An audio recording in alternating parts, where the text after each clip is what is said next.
The crocodile is awake, and by now I know that the only way to keep everyone safe is by making sure the beast has lots of space. Meeting Leah should feel like comfort. A friendship sprouted on a school bus in 4th grade, both of us small, even me then, with big voices, yelling at a boy who emptied his pencil sharpener down the back of a girl's shirt. Neither of us was afraid to use the word fuck, and when neither of us got in trouble, it felt like we were charmed, that we had charmed each other. Leah's voice has grown and grown. President of the Jewish Student Union, co-chair of the Young Chemist Society. I asked her on Halloween if she'd outgrown me. "You can't outgrow what you're made for," she'd said. But it didn't feel like an answer, and lately it feels like even if she's not outgrowing me, then maybe the tree of her is merely growing in another direction, like the peace lily in my mom's office, always arching toward the window. Leah has a boyfriend, Cesar, with a smile like that, like the sun.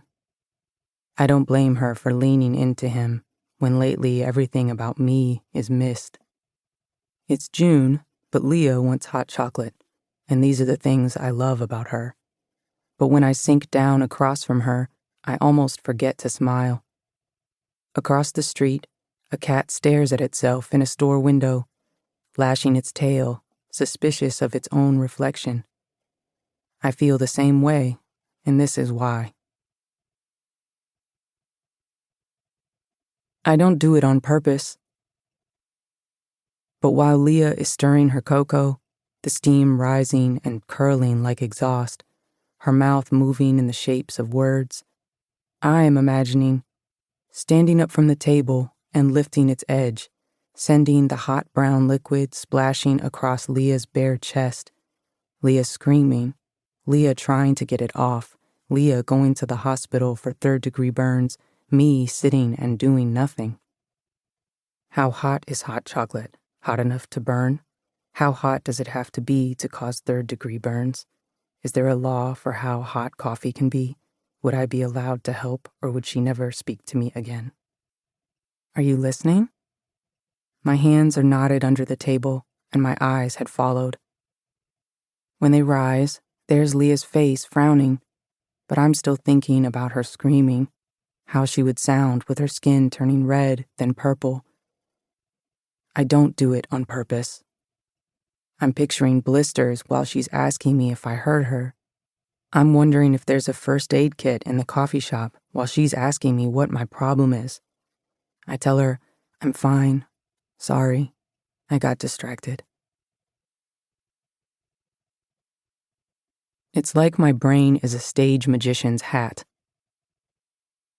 And somewhere inside me, a wand is tapped on the rim, and suddenly a white rabbit appears from the dark mouth of the hat, except the rabbit is covered in blood, and it runs in circles around me on stage, and then from the hat leaps a fox, and its teeth are dripping red, and I stare, wondering what it will sound like, the exact moment that the fox's teeth sink into the rabbit's soft throat, and I can't avert my eyes.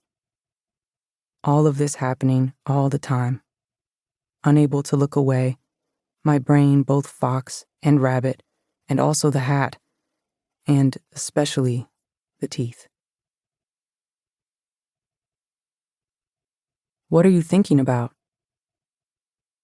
Nothing. What else can I say? This isn't, be careful, you might spill that. This is, oh, I was just thinking about what would happen if I flipped the table and boiling liquid burned your skin, and whether I would help you or just watch. In the last year, I have watched Leah get farther and farther away as I drift deeper down what feels like a tunnel flickering in fluorescent light. I imagine telling her the truth, watching her eyes widen, then shrink, then all of her pulling fully out of reach. I would rather keep my secrets and keep her close. How do I explain the wrongness that sits in the core of me like the rotten pit of a soft